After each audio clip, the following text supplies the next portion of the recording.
نے اپنے باپ سے کہا کہ مجھے تو اپنے دین میں کوئی خیر نظر نہیں آتی، آگ میں خیر کیا ہو سکتی ہے، خیر تو اللہ کی عبادت میں ہی نظر آتی ہے۔ باپ کو فکر دامنگیر ہوئی کہ یہ کہیں میرا بیٹا اپنے دین کو خیر بات نہ کہہ دے، اس نے پاؤں میں بیڑیاں ڈال کر ان کو قید کر دیا۔ حضرت سلمان فارسی رضی اللہ تعالیٰ کسی ذریعے سے کوئی بندہ بھیج کر عیسائیوں کو پیغام بھیجا کہ میرے باپ نے مجھے قید کر دیا، ایسا ہے کہ ملک شام سے کوئی قافلہ آئے تو مجھے اس کی خبر کر دیں۔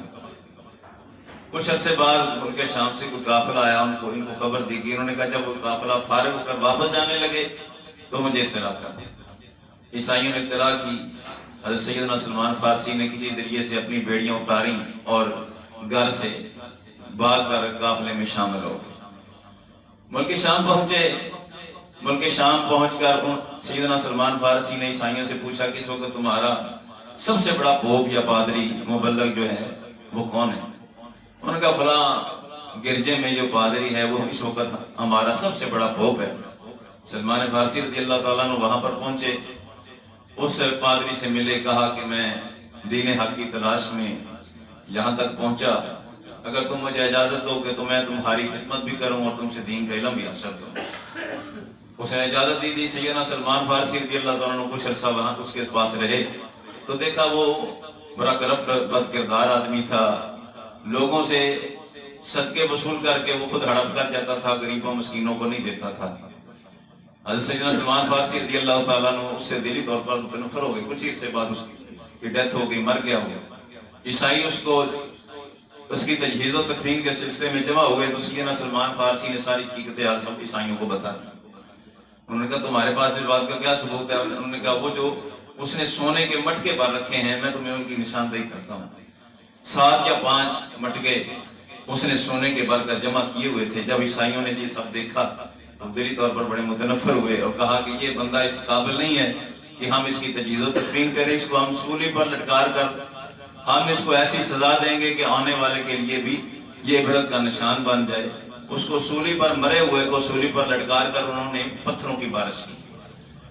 احباب گرامی قدر اس کے بعد اس کی جگہ پر جس کو جانشین مقرر کیا گیا سیدنا سلمان فارسی اس کے پاس رہے، وہ بڑا ظاہری طور پر نیک عابد گزار عبادت گزار تھا۔ سلمان فارسی رضی اللہ تعالیٰ نے اس کی بڑی خدمت کی اور اس سے بڑی عقیدت بھی ہوئی۔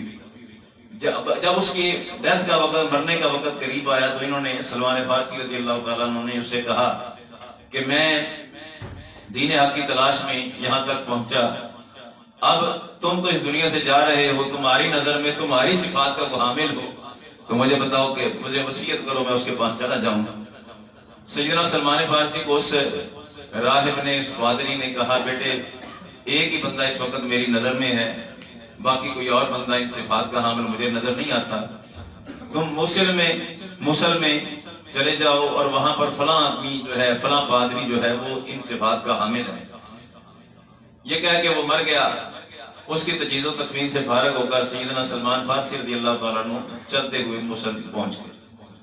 اس آدمی کو ڈھونڈا، وہ مل گیا، اپنی سٹوری سنائی کہ میں دین حق کی تلاش میں وہاں پہنچا، وہاں یہ حضرات مجھے ملے، اب فلاں نے مجھے تمہاری طرف بھیجا، تم اجازت دو میں تمہاری خدمت میں رہوں اور علم دین حاصل کروں۔ حضرت سلمان فارسی کو اس نے اجازت دی۔ کچھ عرصے بعد وہ بھی مرنے کے قریب ہوا تو سیدنا سلمان فارسی نے فرمایا کہ فلاں نے مجھے تمہارے پاس بھیجا تھا، مجھے تم بتاؤ وصیت کرو میں تو کس کے پاس جاؤں۔ اس پادری نے مرتے وقت کہا کہ بیٹا مجھے اور کوئی نظر نہیں آتا، ہاں نصیبین جو جگہ ہے فلاں مقام پر، وہاں پر ایک اللہ کا بندہ ہے، ایک بڑا پادری ہے، وہ اس زمانے میں سب سے بڑا ان صفات کا حامل ہے، اگر تم چاہو تو اس کے پاس چلے جاؤ۔ اس کے مرنے کے بعد سیدنا سلمان فارسی رضی اللہ تعالیٰ عنہ نصیبین پہنچے، وہاں اس پادری کو ملے، ساری پچھلی صورتحال، فلاں کے پاس دین حقی میں یہ جہت میں پہنچا، وہاں سے وہاں پہنچا، وہاں سے وہاں پہنچا، اب اس نے مجھے تمہارے پاس بھیجا، اگر تم اجازت دو تو میں تمہارے پاس رہوں اور تمہاری خدمت بھی کروں اور دین کا علم بھی حاصل کروں۔ اس نے بھی اجازت دے دی۔ کچھ عرصے رہے، اس کے پاس رہے تو اس کا بھی مرنے کا وقت آیا، یہی سوالات اس کے ساتھ اس کے پاس کیے۔ اس نے کہا بیٹا میرے علم میں کوئی اور آدمی نہیں ہے، ہاں روم کے علاقے میں ایک جگہ اموریہ ہے، وہاں کا جو فلاں پادری ہے وہ واقعی ان صفات کا حامل ہے، احباب گرامی قدر اب دین حق کی چاہت لیے ہوئے وہاں پر پہنچے، اس سے اجازت لے کر کچھ عرصہ اس کے پاس رہے۔ جب اس کے مرنے کا وقت آیا تو یہی باتیں اس سے کی۔ اس نے کہا بیٹا ایسے کرو کہ ملک شام میں فلاں ایک راہب ہے، وہ جب کسی جگہ کچھ عرصہ جنگل میں گزارتا ہے، پھر دوسرے جنگل میں منتقل ہونے کے لیے اپنے گھر سے نکل آتا ہے، اور پھر لوگ حاجت مند اس سے دعا کرانے کے لیے جمع ہوتے ہیں۔ میں چاہتا ہوں کہ تم اس کے پاس چلے۔ اس کے مرنے کے بعد، اموریہ کے پادری کے مرنے کے بعد، سیدنا سلمان فارسی رضی اللہ تعالیٰ عنہ ملک شام چلے گئے۔ ملک شام جب پہنچے تو اسی پادری کے جس کا اس نے بتایا تھا، اموریہ کے پادری نے، اس کے دوسرے جنگل میں منتقل ہونے کا وقت تھا، لوگ حاجت مند اسے دعا کرانے کے لیے جمع تھے۔ اس وقت تو اس پادری سے ملاقات نہ ہو سکی، مگر جب وہ جنگل میں منتقل ہونے کے لیے نکلا تو انہوں نے اس کے کندھے پر ہاتھ رکھا، کہا میں دین حق کی چاہت کے لیے مجوسی المذہب تھا، ملک شام پہنچا، فلاں فلاں کے پاس پہنچا، فلاں سے فلاں کے پاس پہنچا، اس نے مجھے موصل کے پادری کا بتایا، اس نے مجھے نصیبین کے پادری کا بتایا، اس نے مجھے اموریہ کے پادری کا بتایا، بالآخر اب اس نے مجھے تمہاری طرف بھیجا، مجھے بتاؤ میں کہاں جاؤں۔ اس نے کہا بیٹا یہ ایک ایسا سوال ہے کہ جو آج تک مجھے کسی نے نہیں کیا، میں تمہیں بتاتا ہوں کہ تم کہاں جاؤ۔ اس وقت نبی آخر الزمان، رب کے پیارے حبیب جو آخری رب کے محبوب اور نبی ہیں، ان کے مبعوث ہونے کا وقت ہے، اور ان کے مبعوث ہونے کی جگہ ملک عرب ہے۔ ملک عرب میں وہ مبعوث ہوں گے، اور ایک وقت ایسا آئے گا کہ وہ ایسا وقت آئے گا کہ وہ دو سنگلاخ جو چٹانوں والی زمین میں اور وہاں جہاں کھجوروں کے درخت ہوں گے وہاں پر ہجرت کر کے تشریف فرما ہوگے۔ اگر تم چاہو تو وہاں پر پہنچ جاؤ۔ اس کی نشانیاں، دو چار نشانیاں میں تمہیں بتاتا ہوں۔ اس کی ایک نشانی یہ ہے، وہ صدقہ قبول فرمائیں گے، مگر صدقہ خود تناول نہیں کریں گے، خود نہیں کھائیں گے، اور ہدیہ قبول بھی فرمائیں گے اور خود اس کو تناول بھی فرمائیں گے۔ اور تیسری اس کی نشانی یہ ہے کہ ان کے دونوں کندھوں کے درمیان ایک مہر نبوت ہوگی، یہ ان کی خاص نشانی ہے۔ سیدنا سلمان فارسی رضی اللہ تعالیٰ عنہ ملک شام سے ایک عرب کا، بنو کلب قبیلے کا ایک قافلہ جا رہا تھا عرب کی طرف، اس میں شامل ہوئے اور ان کو لالچ دیا کہ تم اگر مجھے عرب لے جاؤ تو اتنی میں گائے بھیڑ بکریاں تمہیں دوں گا۔ اس لالچ میں انہوں نے بھیڑ بکریاں لے کر ان کو ساتھ کر لیا۔ سلمان فارسی وادی القرآن میں پہنچ کر انہوں نے ان سے دھوکہ کیا اور ان کو غلام ظاہر کر کے ایک یہودی کے ہاتھ میں ان کو بھیج دیا۔ کچھ عرصہ اس یہودی کے پاس سیدنا سلمان فارسی غلام بن کر رہے، اور سلمان فارسی رضی اللہ تعالیٰ عنہ سرکار کی ذات والا صفات کچھ عرصے کے بعد اسی اپنے مالک یہودی کے چچا زاد کے ہاتھوں بک کر مدینہ شریف پہنچ گئے۔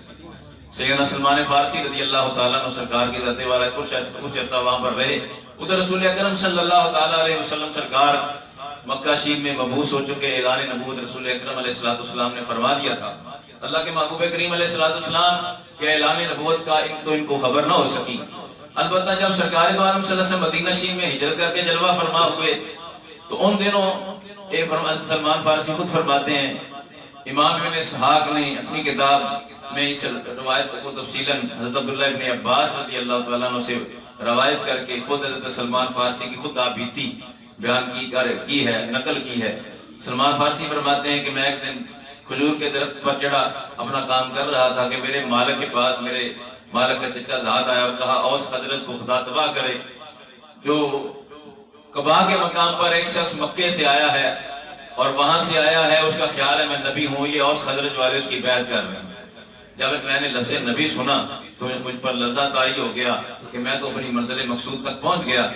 کہتے ہیں کہ میں اس قدر مجھ پر خوشی سے مجھ پر لرزہ طاری ہوا کہ میں مجھے گمان ہونے لگا کہ میں ابھی اپنے مالک کے اوپر گر جاؤں گا۔ میں نے اپنے آپ کو کنٹرول کیا اور درخت سے نیچے اترا اور اپنے مالک کے چچا زاد سے پوچھا تم کیا کہہ رہے تھے، کس کا ذکر کر رہے تھے؟ میرے مالک کو بڑا غصہ آیا، اس نے مجھے تھپڑ مارا، کہا تمہارا اس سے کیا لینا دینا، تم اپنے کام کرو۔ میں نے کہا میں تو ویسے ہی پوچھ رہا تھا، مگر اب میرے دل میں آیا، میرے دل میں یہ بات راسخ ہو گئی کہ میں اپنی منزل مقصود تک پہنچ گیا۔ کہتے ایک دن میں نے اپنے مالک سے چھٹی لی اور ایک دن مزدوری کر کے کچھ کھجوریں حاصل کی کہ نبی کریم علیہ السلام اس وقت قباء کے مقام پر جلوہ فرما تھے. نبی کریم علیہ السلام کی بارگاہ میں حاضر ہوا. وہاں پر لوگوں سے آپ صلی اللہ علیہ وسلم سرکار کی بلائیاں سنی, آپ صلی اللہ علیہ وسلم کی عظمت شان کا سنا کہ نیک بڑے نیک باز اور پاک باز اور اللہ تعالیٰ وحدانیت کی طرف بلانے والے. میں رسول پاک کی بارگاہ میں پہنچ گیا. کہا یہ کھجوریں ہیں اور یہ صدقہ کی کھجوریں ہیں. میں نے سنا کہ آپ کے ساتھ بھی کچھ حضرات ہیں جن کا کوئی کے پاس مال و متاع نہیں ہے. یہ صدقے کی کھجوریں لے کر آپ کی بارگاہ میں حاضر ہوا. نبی کریم علیہ السلام نے قبول فرما کر صحابہ کرام کو دے دی. خود رسول اکرم علیہ السلام نے ان کھجوروں کو نہیں کھایا. میں نے دل میں کہا کہ ایک جو چیز تھی, ایک جو نشانی تھی وہ تو پوری ہوئی کہ صدقہ خود نہیں کھاتے, اپنے غلاموں کو کھلاتے ہیں. فرماتے میں واپس آ گیا. کچھ دنوں کے بعد میں نے پھر اپنے مالک سے چھٹی لی, مزدوری کر کے پھر کچھ کھانے کی چیزیں لے کر رسول اکرم صلی اللہ علیہ وسلم کی بارگاہ اقدس و انور میں حاضر ہوا اور عرض کیا حضور یہ ہدیہ ہے, اس کو آپ قبول فرما لیں. نبی کریم علیہ السلام سرکار کی ذات والا سے بعد میں قبول بھی فرمایا, صحابہ کرام کو بھی دیا اور خود بھی اس نے تناول فرمایا. میرے دل میں پھر مطلب میں نے جی میں کہا کہ دوسری نشانی بھی پوری ہوئی. اب میں یہ سوچتے ہی نبی کریم علیہ السلام کی پشت مبارک کی طرف ہوا. نبی کریم علیہ السلام سرکار کی ذات نے میرے دل کی بات کو جان لیا. اللہ کے حبیب کریم علیہ السلام نے اپنی قمیض مبارک اٹھائی اور میں نے نبی کریم علیہ السلام کی مہر نبوت کی زیارت بھی کی اور نبی کریم علیہ السلام کی مہر نبوت کے بوسے بھی لینا شروع کر دی. اور فرماتے ہیں سیدنا سلمان فارسی رضی اللہ تعالیٰ عنہ فرماتے ہیں کہ میں نے رونا بھی شروع کر دیا. رسول اکرم علیہ السلام نے فرمایا سامنے آؤ. میں سامنے آیا. نبی کریم علیہ السلام سرکار کی بارگاہ میں اپنا سارا اول تا آخر سارا واقعہ بیان کیا. سیدنا سلمان فارسی رضی اللہ تعالیٰ عنہ چونکہ فارسی بول رہے تھے اور صحابہ کرام تو عربی تھے. اور یہ بھی یاد رکھیے جو اللہ کا نبی ہوتا ہے وہ ساری زبانیں جاننے والا ہوتا ہے, اور خصوصاً ہمارے آقا و مولا ساری زبانوں سے مراد یہ ہے. قرآن فرماتا ہے وَمَا أَرْسَلْنَا مِن رَّسُولٍ إِلَّا بِلِسَانِ قَوْمِهِ, فرماتا ہے اللہ پاک میں ہم جس نبی کو جس قوم میں مبعوث کرتے ہیں فرمایا وہ اس کی زبان میں اس کو اس قوم کی زبان عطا فرما کے مبعوث کیا کرتے ہیں. تو چونکہ رسول اکرم نور مجسم صلی اللہ علیہ وسلم سارے جہانوں کے لیے رسول بن کے آئے, تو اس سے پتا چلا کہ رب کے محبوب کریم علیہ السلام کو اللہ نے تمام زبانوں کا عالم بنا کر بھیجا. نبی کریم علیہ السلام سرکار کے سامنے جو فارسی بول رہے تھے, نبی پاک علیہ السلام نے فرمایا تمہارا یہ واقعہ سارے صحابہ کو بھی پتا ہونا چاہیے. تم اپنا واقعہ اپنے مطلب صورت میں اپنے زبان سے خود بیان کرو, مگر ترجمانی کے لیے ایک یہودی کو بلایا جو فارسی جاننے والا تھا اور عربی بھی جاننے والا تھا.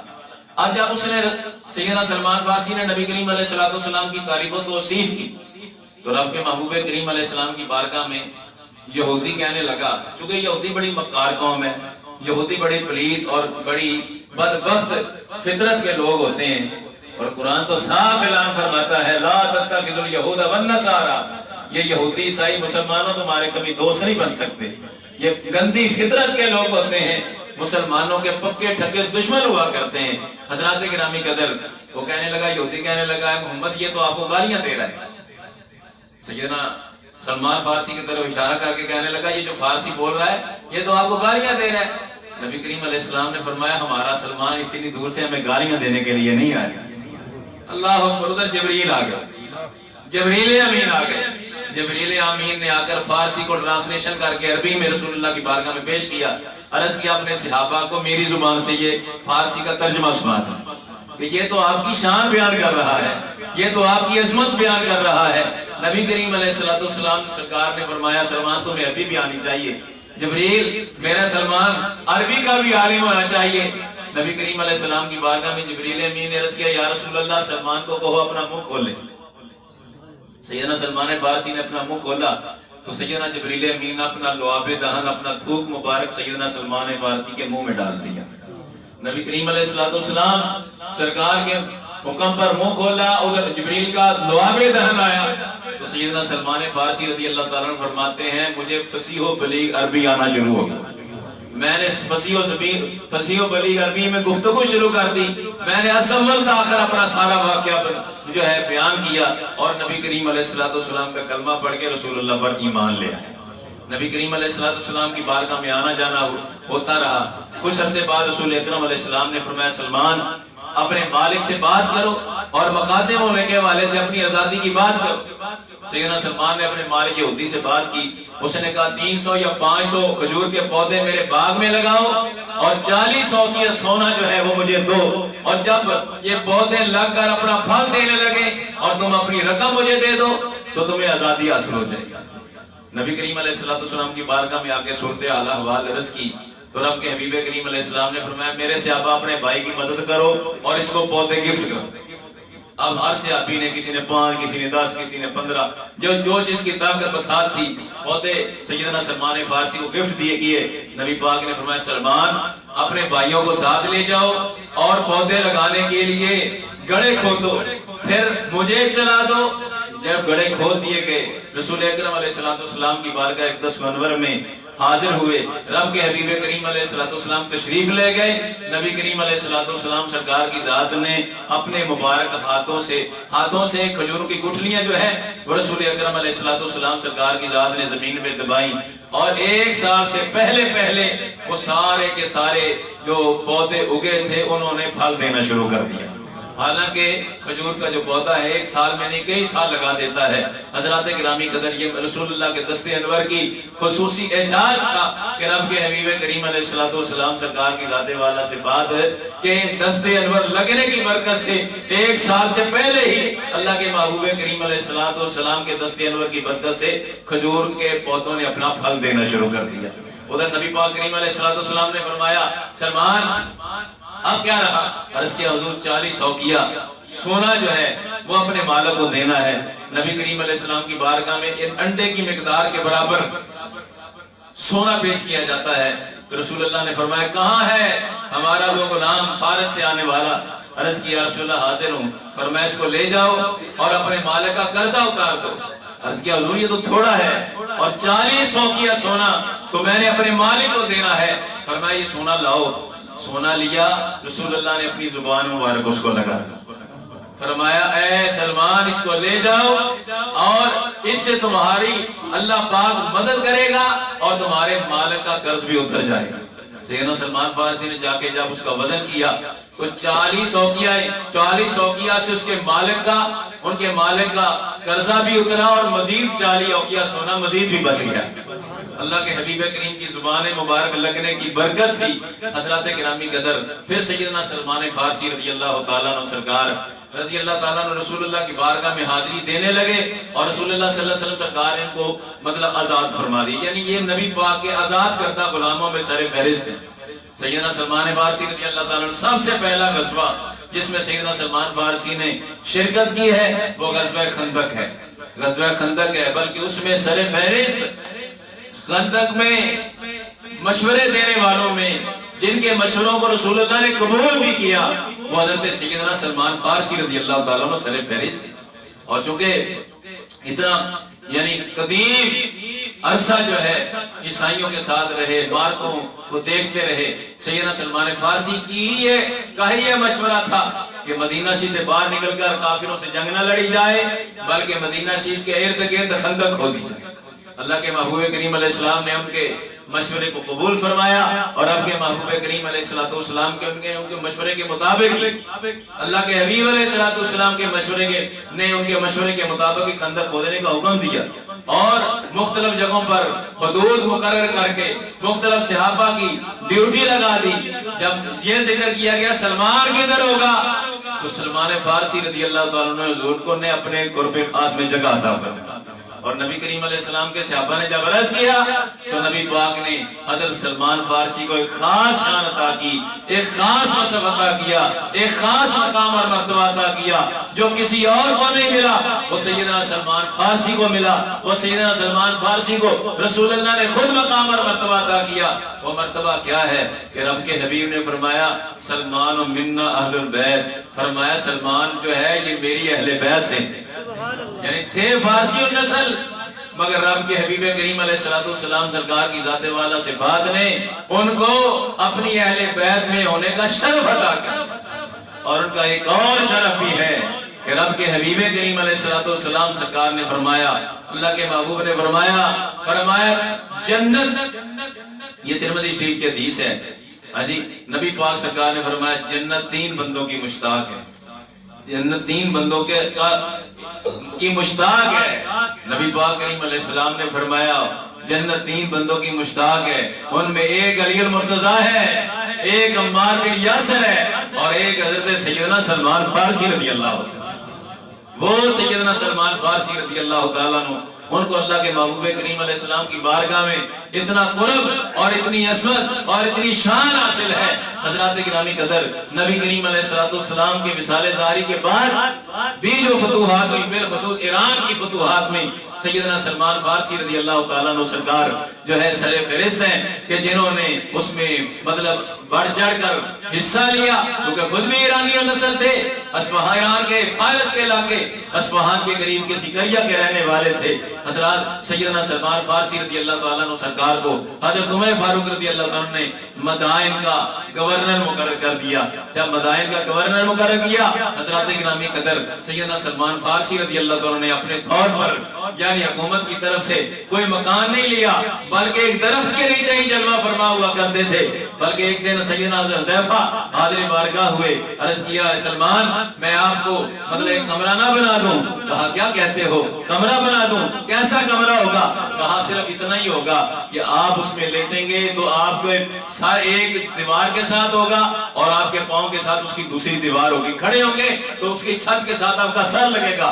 کہا ہاں اتنا کفایت کر جائے گا۔ سیدنا سلمان فارسی رضی اللہ تعالیٰ عنہ سرکار، اللہ اکبر، حضرات گرامی قدر، کسی نے سیدنا سلمان فارسی کو کہہ دیا کہ حضرت عمر فاروق رضی اللہ تعالیٰ عنہ سرکار جو ہے وہ ڈبل قلین پر بیٹھتے ہیں اور دوری یعنی ڈبل ڈش کھانا استعمال کرتے ہیں۔ اسی وقت اپنا جو ہے شام سے جناب اپنا استعفیٰ لے کر بھیج دیا اور مدینہ شریف مطلب روانہ ہو۔ مدینہ شریف پہنچے، پتہ چلا حضرت فاروق اعظم کو رضی اللہ تعالیٰ عنہ سرکار کی ذات کو کہ سیدنا سلمان فارسی آ رہے ہیں۔ سیدنا سلمان فارسی کا استقبال کرنے کے لیے سیدنا فاروق اعظم مدینہ شریف سے باہر آ گئے۔ سیدنا فاروق اعظم نے استقبال کیا تو سیدنا سلمان فارسی نے ملتے ہی کہا عمر، رسول اللہ صلی اللہ علیہ وسلم سرکار کے بعد اب آپ عیش و عشرت کی زندگی بسر کرنے لگے۔ سیدنا فاروق اعظم رضی اللہ تعالیٰ نے اتنی بات سنے ہی تو رونے لگے، آپ کی آنکھوں میں آنسو آ گئے۔ کہا سلمان کیا کہتے ہو، میں عیش و عشرت کی زندگی بسر کرنے لگا، تمہیں کیا بات پہنچی؟ کہا تم ڈبل قلین پر بیٹھتے ہو، قلین کی ڈبل طے کر کے اس پر بیٹھتے ہو۔ کہا سلمان جو ڈبل قلین کی طے کی بات ہے وہ تو قلین پھٹ گیا تھا، اس لیے اس کی ڈبل طے کر لی کہ پھٹا ہوا قلین جو ہے اب مزید اس میں مطلب بگاڑ پیدا نہ ہو۔